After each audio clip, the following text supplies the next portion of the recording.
هذه المرثية كتب كلماتها الشاعر كرار مسيك والشاعر أبو تركي التويتي، وهي رثاء في أخوهما الشهيد الغالي محمد حمادي الجلال رحمة الله تخشاه، وأسكنوا فسيح جنات أداء المنشد زياد القاضي والشاعر كرار مسيك. تسجيل استوديو تراك المهندس عبد الرحمن الصباحي. من يوم ما جاني الخبر فجر الخميس قلبي انكسر، وكسر قلبي من جبر، واهتد عمري والسنين. موجوع من خيبة أمل، موجوع من ذي قد حصل. قالوا معارك قد رحل، قد راح رزحي واليمين. القافية تعلن كسوف وما تقافي والشغوف، وعشت تايه وسط خوف من بعد رزحي والظنين. كانه محمد قرمجيد، كانه ضماري والحصيد، يهجم بضربه من حديد.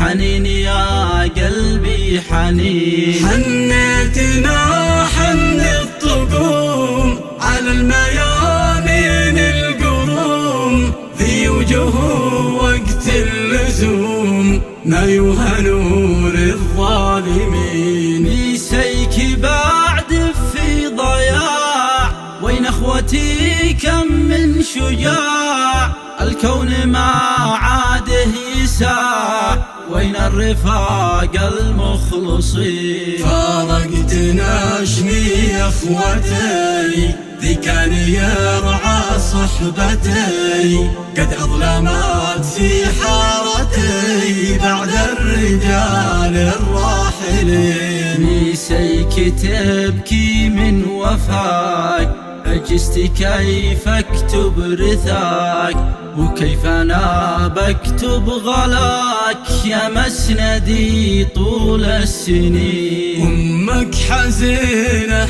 تشتكي، فرقك ادماها بكي.